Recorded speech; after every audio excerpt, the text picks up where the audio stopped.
Ano ang kulang? Maganda naman ang marketing ko. Nag-spend naman ako ng ads. Pero bakit wala rin bumibili? Puro na lang HM, puro na lang magkano to, and then walang delivery. That is why, ito po mostly nagiging problem natin. Innovation without impact equals noise. Madalas ho, ang problema sa atin ganito.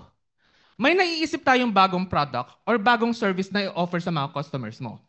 Kaso ito ang problem. Hanggang innovation ka lang. Wala kang tinuturong value or binibigay na value sa mga ino-offeran mo ng produkto or services. Wala kang naiaambag. Pasikat ka lang. Ang sakit, di ba? Sorry ho nagre-real talk tayo ngayon kasi we're here to learn, right? Oh, kailangan ho, kung ano man po yung sasabihin namin, kailangan paniwalaan ninyo. Kasi sasabihin ko sa inyo, after po nitong masterclass natin na to, paglabas ninyo, kailangan experts kayo lahat. Yes? Oo, bawal yung mga talunan dito, guys. Alright, okay, game. So, tingnan po ninyo.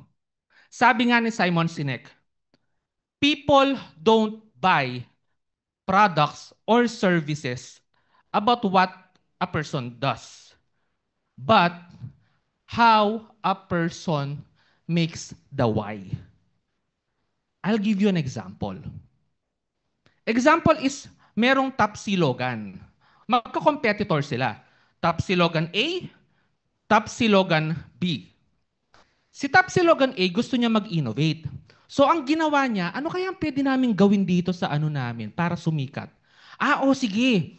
Yung gagawin natin dun sa kanin natin, imbes na puti, gagawin natin color blue. Okay? O di ba?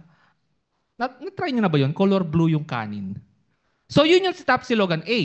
Si Tapsilogan B, ngayon, ito naman ang ginawa niya. So sa kanya, blue na kanin. Ano kaya ang sa akin? May naisip ako. Gagawa na lang ako ng app, mobile app, na free delivery. So ngayon, kung tatanungin ko kayo, mga bossing, sino po sa inyo ang mas lalaki ang sales? Si Tapsilogan B o si Tapsilogan A? Boss. Boss Carl. Ayan, gwapo. Boss, pwede pong tanungin sa inyo, kung palagay ninyo, sino dito sa dalawa, si A or B ang aasenso and bakit? Ayun, good afternoon po. Palagay ko po si Tapsilogan B ang mas makakarami ng benta. Bakit po? Kasi po si Tapsilogan A, nag-isip siya ng idea na gawin niyang blue yung kanin, pero wala naman siyang impact sa customer sa bibili. But si customer B, gagawa siya ng app na kapag doon bumili yung customer, is mag-a-add siya ng value dun sa client niya na may free delivery yung Tapsilog niya. Ayun. Palakpakan naman ho natin si Boss Carl. 'Di ba? So ano ang ibig sabihin ko dito? Ano ba yung pinaka bottom line dito? It's okay to innovate. There's no problem about that. However, the difference maker here is that ano ang nakukuhang impact dito? Okay? Sino yung mas may impact? Hindi pwede kasi nag innovate ka lang and then, for example, ako yung customer, anong mapapala ko kapag binili ko yung produkto mo? Anong mapapala ko kung yung services mo, may mako-contribute ba yan sa buhay ko o wala? Kung wala din, nag innovate ka lang. You're just creating noise, guys. Hindi innovation yon. Now, meron po akong apat na mga bagay na ginawa na, for the past 16 years, dito lang umikot yung buhay ko pagdating sa marketing. Okay? And eto po yung apat na yon. This is the chain of my attraction marketing. Mamaya pag-uusapan natin, ano ba ang attraction marketing? Okay? So, we have trust, impact, growth, and innovation. Now, isa-isahin natin. Ano ba ang trust? Pag sinabing tiwala, no? Alam niyo po ba, a brief example is the iPhone. Si iPhone, they believe in consistency. It doesn't necessarily mean na nag-innovate sila, pero ang sa kanila kasi, lahat ng mga phones na linalabas nila, kahit anong version or model man yan, pansin nyo, tinatangkilik. It's because nakuha na nila yung quality. Kaya tayo, no, eager na eager tayong bumili ng iPhone kasi nga, proven na sila. Yan po ang tinatawag na trust. Pangalawa, innovation. Isa sa mga maling nangyayari about innovation is this. For example, meron ho ba dito yung mga may milk tea business? Meron ho ba milk tea? Wala. Okay, okay. O, sige, ganito. An example of a flop innovation is this. Example, milk tea owner ako. Ngayon, gusto kong tumaas yung negosyo ko. No? So, ang ginawa ko, alam niyo yung mga straw. Yung straw, ang ginawa kong colorful. Kaso, ito yung naging problem. Yung spiral, boss. Ito yung naging problem. Nung pagkainom ko ng milk tea, lately ko nang na-realize, ay shit, itatapon ko rin pala to. So, useless din. Why not, ang gawin ko is, instead na magpagawa ako ng colorful na straw is, magpa 5 plus 1 ako. Alam niyo yon, yung kumare nakalima ka na ng milk tea and then meron kang free round. At least doon, tuloy-tuloy yung sales mo. Tuloy-tuloy yung mga customers mo. Di ba? Are we still learning? Kaya pa ha? Kaya pa. Oh, ano yung susunod? Growth. Ay, naku, napaka-importante ng growth na to. Ibabalik. O, sino po dito may mga business na burger? Meron ba? Burger business? Parang wala. Wala. Okay, ano ba yung mga negosyo nyo, guys? Contractor ba lahat kayo? Okay, mamaya ha, yung contractor, ire-relate ko yan. Ire-relate ko yan, syempre. So, about growth. Let's say merong isang business owner na meron siyang burger joint. So, ang nangyari is, grabe yung sales ko, pababa ng pababa. Kasi yung mga tao lang, yung mga pumupunta dito, ano kaya ang pwede kong gawin ng growth? Ang ginawa ngayon ng business owner na yon, gumawa siya ng app na, itong app na to, pwede siyang mag-order yung customer mo online by just one click. So ngayon, dumarami yung customers niya. Dumarami rin yung sales niya. It's because of that one app na innovated. Kaya po lumaki yung business niya. And last but not the least is letter I, impact. Napaka-importante po ng impact. Alam niyo bakit? Kasi po, kung ikaw meron kang gagawin na product or service, hindi ho kasi pwede yung innovative ka lang. Dapat, you have to make it a point na kapag gumawa ka ng product or nagbigay ka ng service sa customer mo, dapat may impact yan. Dapat pwedeng ikabuhay ng customer mo or pwedeng alam mo yon, makasalba ng buhay niya, no? Kasi tingnan ho ninyo, the very reason kung bakit yung customer nagbibigay the very reason kung bakit po yung customer ninyo bumibili sa inyo, maraming facets po yan. Unang-una, gusto mo gumanda yung buhay niya. Pangalawa, for example, alam niyo ho ba yung Nike? Di ba yung Nike, ano ang binebenta niyan? Sige nga, sapatos, di ba? Pero kung ikaw tatanungin kita, ano ba talaga ang binebenta ng Nike? Ano kasi ang tagline niya? Just do it. So, ibig sabihin, kung ako marketer ako, hindi sapatos ang binebenta ng Nike. Confidence. That's why ngayon, tatanungin ko kayo sa mga negosyo nyo, ano ba ang binebenta ninyo? Are we still making sense? Nako, perfect. So, eto na nga. Ano ba ngayon ang attraction marketing? Ito na yung sinasabi ko sa inyo na hindi mo naman kailangan maging salesy because people hate salesy people. Di ba? Ayaw na, kahit naman kayo, ayaw nyo nang binibentahan agad-agad eh. Di ba? So ito ho, ginamit ko ito for the past 16 and I find it really, really effective still. No? Na ang attraction marketing ho kasi ganito yon. This is a part of marketing strategy wherein you give education to people and at the same time, you give human connection. And kapag nagbigay ka ng human connection sa mga tao or nag-educate ka ng mga tao, ano ang mangyayari? Magkakaroon ka na ng leads. Okay? So, I'll give you an example of attraction marketing. Meron isang insurance agent. na hirap siyang makakuha ng sales. So ngayon, ang ginawa niya is nag-cold calling siya. Alam niyo po yung cold calling, di ba? Yung mismong, for example, tatawag sila sa inyo, hey ma'am, ako po yung sa insurance, ganyan-ganyan. Yung parang, ha? Ba't napaka-unsolicited naman, laging, alam mo yun, yung hindi man ako ready sa business na yan. Pero, alam niyo ho ba, ano ang ginawa nitong insurance agent? Gumawa siya ng isang video post. Yung video post niya, nakalagay doon yung title is Five Money-Making Mistakes of Millennials. So ngayon, kung ikaw, millennial ka, ha? Oo nga, no? Sige nga, i-click ko nga ito. So pagka-click niya, nakita niya na, nagbebenta pala siya ng insurance. Sige nga, i-try ko. Alam mo yon, tingnan ho ninyo, nagbigay muna siya ng value and then, nagbenta. Okay. So I hope lahat po tayo ganyan. No? Hindi yung pwedeng benta ka lang ng benta. Huwag masyadong aggressive po. Ayaw ng mga tao yon. Okay? So, eto po yung... Naku, ayan na. Oh, okay. Alam niyo ho ba, according kay Dan Kennedy, ang sabi niya dun sa book niya is, be hunted, not the hunter. Ang ibig sabihin po nito is, hindi pwede yung ikaw, pinupuntahan mo lang lahat ng customer mo. Dapat make it a point na yung mga customers mo, ma-attract sila sa'yo. Okay? That is why, eto na, ibibigay ko na.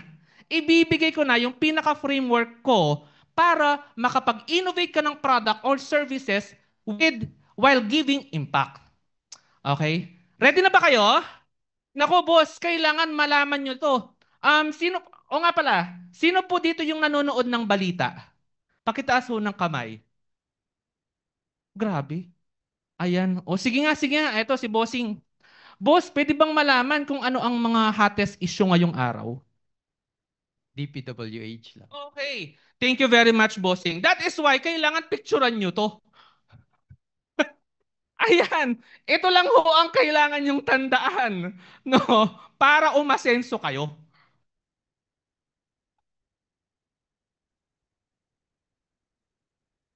Gusto niyong umasenso? Pero wait lang ha.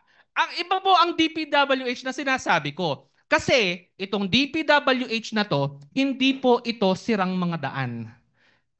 Ito diretso sa business growth. Ito namang DPWH, hindi po kayo malulunod. Ha? Aapaw kayo ng sales dito. O di ba? Pasok ba? Pasok sa banga, di ba? Ay, alright. So ano ba ang DPWH? Umpisahan natin. Differentiate with purpose. Alam niyo ho ba, one perfect example is Shopee. Si Shopee kasi ang ginagawa niya, nagkakaroon siya ng free shipping vouchers. No? That is why po, yung mga tao, naiengganyo silang bumili kasi alam nila na, uy, makakatipid kami dito. Yan po ang differentiating with purpose. Pangalawa, personal branding. I am not here to be political, pero isa sa mga nakita kong personal branding is si Vico Soto. Si Vico Soto, kung napapansin ho ninyo, no, ano ang personal branding niya? Transparency. Yes, goodwill, transparency, good governance. So kapag kumare, nakita ko si Vico Soto, ay, matinuto kasi ang tinuturo niya sa amin is governance. Same din po sa mga negosyo ninyo. For example, yung iba sa inyo dyan, engineer. So kung engineer ka, ang personal branding mo, kailangan you act as a person na kung lalabas ka sa market, magiging public figure ka, ay tatandaan kita, engineer ka pero nagtuturo ka, ang galing-galing mo. Yan po ang personal branding. Okay? So, next. Wow experience. Ay naku, napakaganda ng wow experience. Perfect example of wow experience, Jollibee. Ano ang binebenta ni Jollibee? Happiness. Ano pa? Chicken Joy. Hindi. Ano ang binebenta ni Jollibee aside po sa Chicken Joy? Family bonding. Nakikita nyo ba? Sa mga commercials, may family lagi. And then, eto pa. Nakikita nyo yung circle. Tapos yung circle, di ba? Happy Meal. Sa McDo yun. Pero, sa McDo yun, kayo naman, kala nyo Jollibee. Hindi, McDo. Bakit merong circle? Because ang ibig sabihin ng circle na yon, infinite loop yon. Pag sinabing infinite loop, there is high percentage of business growth. Ooh, burn. Di ba yung mga ganun? Oh, natutuwan ko kay Coach Paul yon. And last but not the least, eto na po, human connection. When we speak of human connection, napaka-importante ho nito. A perfect example of this is the iPhone. Yung iPhone, hindi lang po kasi siya, binabrag niya yung let's say, we have 48 megapixels, we have 512 gigabytes. Pero alam niyo ho, one thing na nakita namin no sa dito sa iPhone with the human connection touch is ang sabi niya capture your baby's first smile clearly. O, di ba? Instead na i-aano niya yung mga features niya, sinabi niya doon na, oh, kapag binili mo itong iPhone, pag pinicturan mo ang anak mo, yung first smile, masaya. That is human connect. Are we still learning? Ano, memorize na ba yung DPWH? Di ba? Yan lang ho yung ginagawa ko every time na nagtotalk. Kasi alam mo ho ninyo, no? Um, Again, for the past 16 years, kasi po ako sa aesthetics business naman ako. No, ang ginagawa ko is, I talk to nurses, doctors, estheticians, no, and we have friends here which are estheticians as well. Okay? So, ang ginagawa ko para makabenta, kasi yung iba nagtataka, Jeff, paano ka magbenta? Hindi po ako nagbebenta ng presyo. Ang ginagawa ko, itong attraction marketing. Nagkukwento ako, sinasabi ko kung ano yung totoo. And then, just like this. What if sabihin ko sa inyo mamaya, magbebenta ako, pero ngayon nagbibigay lang ako ng information. Sigurado, bibili or mag-wonder kayo, ano bang binibenta ni Jeff?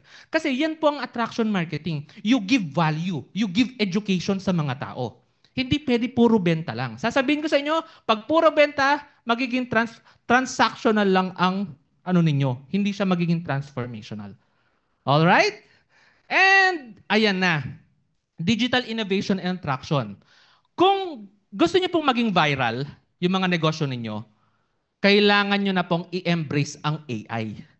Kailangan nyo na pong i-embrace ang social media. Hindi ho pwede yung hanggang ngayon word of mouth lang kayo. Okay? Kailangan ho nating mag-social media. So, tingnan ho ninyo. Ayan. An example is Support Local Manila PH. Tingnan nyo ang ginagawa niya. Unlimited dessert game.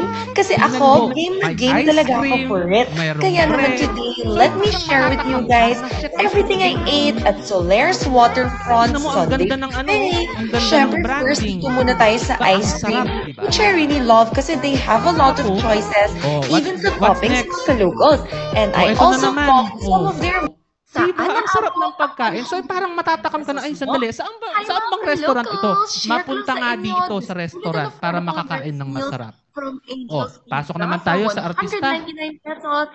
Oh, tingnan ho ninyo ito. Sumasayaw siya pero hindi nyo alam, merong mga tao na ano kaya yung suot niyang hat? Ano kaya yung suot niyang pants? Gusto ko rin yan. Kasi not only sikat siya, pero sinusuot mo sikat siya. Ito pa. Ayun. Oh, McDonald's yung inaano niya. Pero tingnan mo, sumasayaw siya. Di ba? So, ano po ba ang bottom line dito? Oh, ito naman. Alam naman natin, sikat po siya na artista, influencer. Eh, hindi natin alam na, tingnan yung transition, kanina nakaputi, ngayon naka-black siya. Ito pa. Nagpo-promote naman siya ng cosmetics. Di ba? Enticing audience with her beauty, leaving you asking what does she use to achieve that beauty. So, ano ho ba ano ko dito? Point ko dito. Humor plus platform equals virality. I'll give you one example. Merong isang car dealer, ngayon nahihirapan siyang makabenta ng sasakyan. 'Di ba sa sasakyan may mga may mga kota, tama ho ba? No? So ngayon, kapag di ka nakakota, ano mangyari? Wala. So ngayon, namumblema ngayon tong babae na makakota. So ngayon, sabi niya doon sa kaibigan niya, uy, bro, magpanggap tayo kumare, gawa tayo ng video and then magpanggap tayo. Ikaw yung lalaki, asawa ko, ako yung babae. So ngayon, ganito yung gagawin natin. So, eto yung babae, lalaki. Gawa tayo ng video. Han, ang gagawin ko, punta lang ako, mag-grocery lang ako. And mag-window shopping. Okay, sige. So pagbalik niya, ayan na. Pagbalik niya, meron siya sasakyan na dala. Oo, Toyota. Na brand new. Okay, so ano ba yung point ko dito? Yes, nakakatawa kasi parang window shopping tapos sasakyan, yung dinala niya. Kapag in-instill nyo yung humor sa pagbebenta, pwede po kayong mag-viral. And, eto ho. Isa sa mga parting words ko po sa inyo is this. Kung mag-i-innovate ka ng produkto or ng mga services mo, wag lang po yung puro bago. Kailangan din ng puso. Okay? Hindi lang puro bago, kailangan din ng nararamdaman. Kailangan may impact ka. And, eto nga, innovation without impact is just noise. But when you innovate with purpose and market with authenticity, you don't chase people. People chase you. Now, tingnan ho ninyo si Pia Wurtzbach. Ano kasi yung line niya? Confidently beautiful with a heart. So ngayon, tayong mga negosyante and mga future na mga negosyante dito, ito po ang atin. Innovators with impact. Yes. So, natutuwa ba? Di ba? Ganyan lang ho talaga ako kasi ang personality ko is sanguine. Sobrang saya. Now, ang gagawin na lang ho natin is can I ask permission po na, just 2 minutes lang. Can I ask permission para i-plug lang po yung how I, yung business natin. Okay? So, eto lang po, ayan. So, ano ho bang ginagawa ko? I am a content creator po and a nurse by profession, pero nasa aesthetic industry ho ako. So, tayo po yung mga nagko-formulate ng mga IV and capsules na glutathione in the market. So, ang problem lang ho kasi nowadays, ang dami ng mga peke and rebranded na mga Gluta IV. Meron ho bang mga dito, aesthetic clinics? Di ba pag minsan, ang dami ng mga peke or rebranded na Gluta IV. So ngayon, ang ginagawa natin is, nagtuturo ho tayo. Tinuturo natin kung kailan puputi ang customer. For example, tatanungin ka, pwede ba ang Gluta IV sa anemic, acidic, breastfeeding, cancer, diabetic, impetigo, lahat sasagutin natin. Kasi may kasama tayong doktor. So nag-educate po tayo. And, yun nga, of course, byproduct tayo ng Mix Institute eh. Swabe, no boss? Swabe yung pagpasok. Alright, so ayun lang po. Thank you very much po for this opportunity. And ito lang po ang sasabihin ko. Pwede ka namang maging mayaman o pogi. Pwede ka namang maging mayaman. Again, pwede kang maging mayaman. Pwede kang maging maganda o pogi. Pero mas maganda, matalino ka.